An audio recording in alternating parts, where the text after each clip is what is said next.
Bienvenidos a nuestra edición 180 de Superando Nuestros Límites. En gratitud infinita a vosotros que hasta ahora nos acompañan en estas transmisiones y anhelante del regocijo que seamos copartícipes de la fuente de la sabiduría que nos une a través de la palabra y de la escuchar.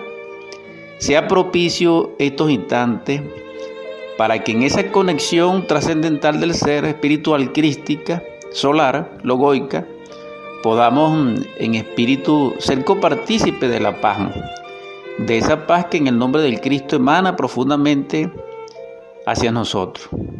En ese sentido, dirección y oportunidad en que nos encontramos, en el nombre del Cristo, que la paz más profunda reine en vuestros corazones, en vuestros espíritus, en vuestro hogar, y que se haga extendida a toda nuestra hermandad de la tierra, a todo ser que palpita, que respira, para que así pueda entonarse ese maravilloso cántico de alabanza a nuestro Salvador y a nuestro Creador.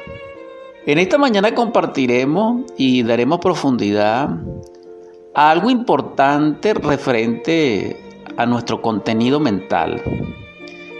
Vamos a hacer el esfuerzo de elevarlo a una connotación muy precisa para que podamos valorizar cuál es nuestro deber en lo que respecta a transformarnos correctamente. Hay una gran inquietud que debe ser comprendida, porque ya hemos hablado de la causa infinita, del propósito real, de la causa, repito, ¿por qué existimos?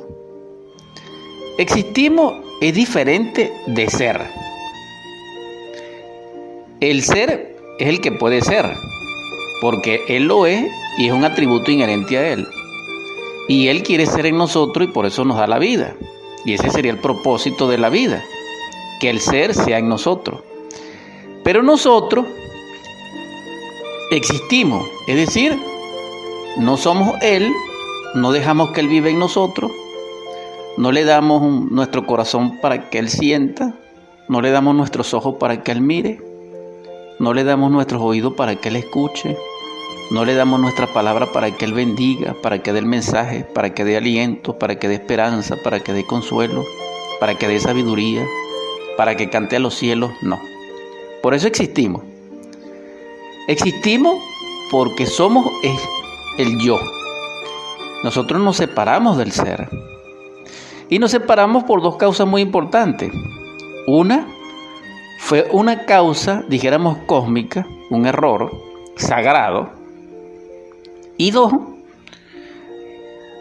porque no hemos podido, por nuestra propia voluntad y con auxilio de nuestro ser, liberarnos del yo. Entonces la vida consiste en una liberación.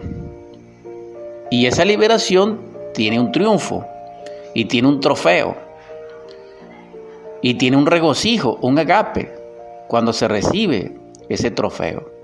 Y ese trofeo es la cruz, y el escenario de esa lidia, dijéramos, es 3 montañas, es decir, un calvario. Pero eso poco se dice, porque la religión, la mística, el yoga, el religare, que hablan las personas y que eran la mayoría de nosotros, dijéramos, por respeto digo nosotros, es vivir lo más cómodo que se pueda, sin calvario, sin montaña, sin probación, sin rectitud. Y eso no puede ser así porque hay precisamente una causa para nuestra vida. Si esa causa no existiera, sí pudiéramos vivir como vivimos, pero no es así. Por eso enfermamos, por eso lloramos, por eso padecemos. Y por eso existe lo que se llama el destino, lo que se llama el karma, o lo que se llama la mecanicidad de la existencia en este valle de lágrimas. ¿Podemos ser diferentes? Sí. Démosle oportunidad a nuestro ser. Es decir, el cuerpo, él está creado para contener el ser.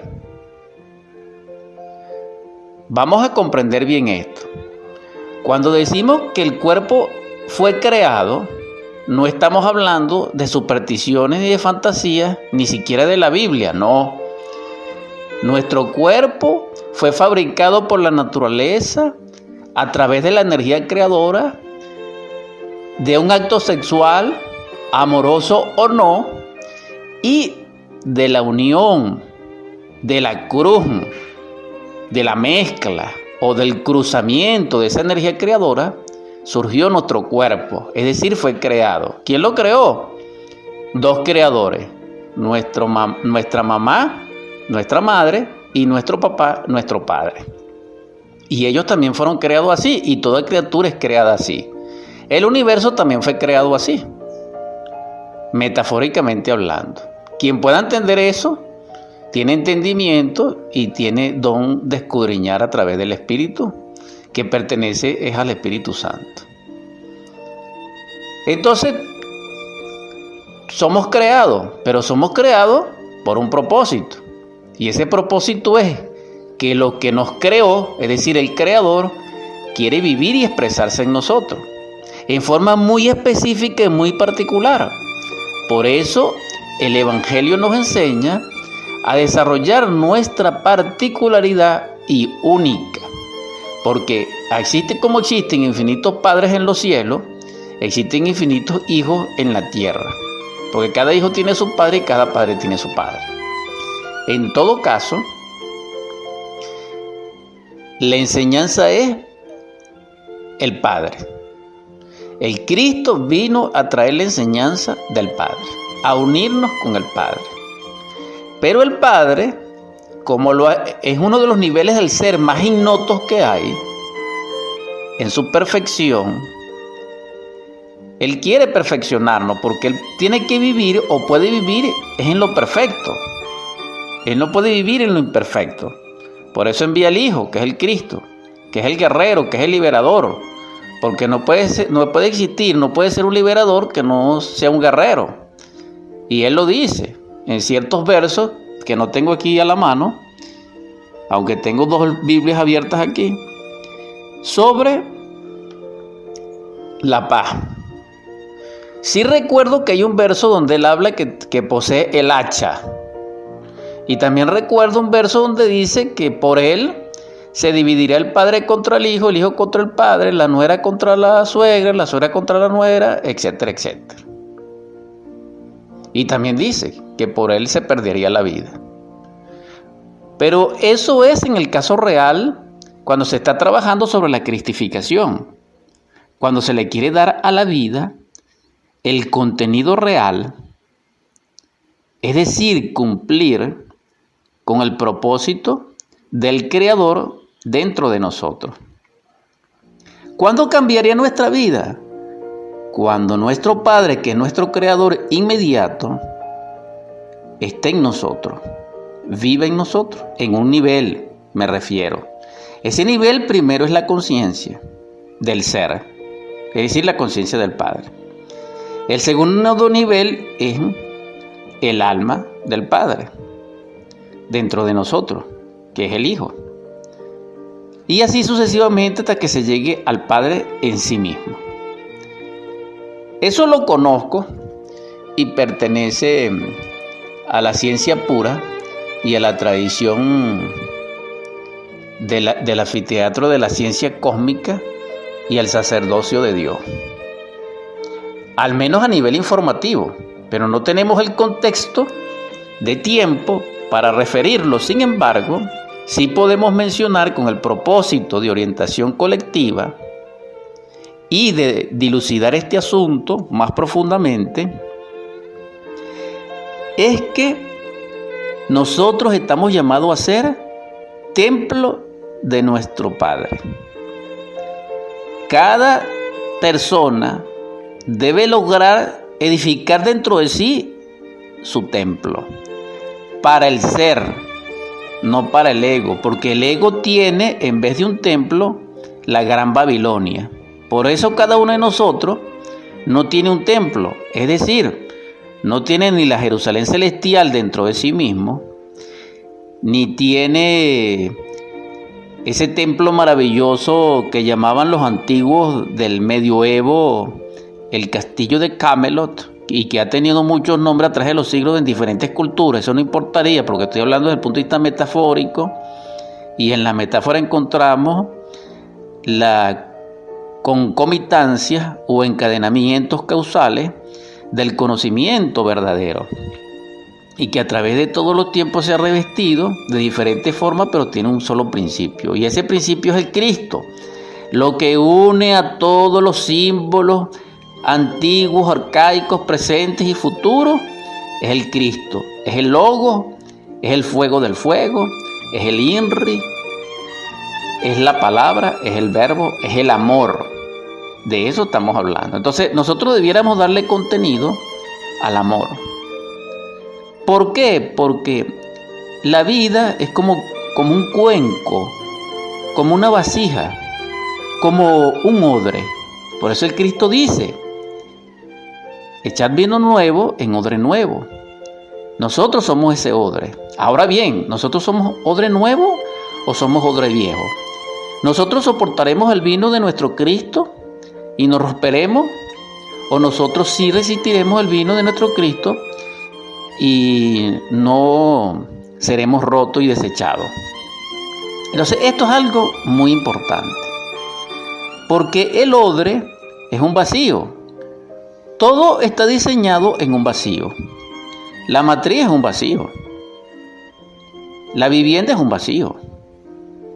Todos nuestros utensilios son un vacío. El universo tiene un límite, y ese límite lo contiene un vacío. Eso lo puede decir un gran científico en astronomía. Repito, no hay nada que no esté en un vacío, es decir, que no esté en un cuenco o en un vacuum. Entonces esto es muy importante, porque el vacío es femenino y lo que lo llena es masculino. Ahí tenemos nuevamente el cruzamiento de las fuerzas cósmicas, que cuando se cruzan se produce la conciliación o el tercer logo o el Espíritu Santo en actividad. Entonces estos grandes misterios sencillos en sí nos permiten a nosotros comprender que debemos responsabilizarnos del contenido interno de lo que nosotros somos. Porque cuando el Cristo miró al Gadareno, dijéramos así, era una legión, era un poseso. Y así estamos nosotros, con una legión de yoes, de ira, de bravura, de furia, de cólera, de frustraciones, de odio, de rencilla, de remordimientos algunos.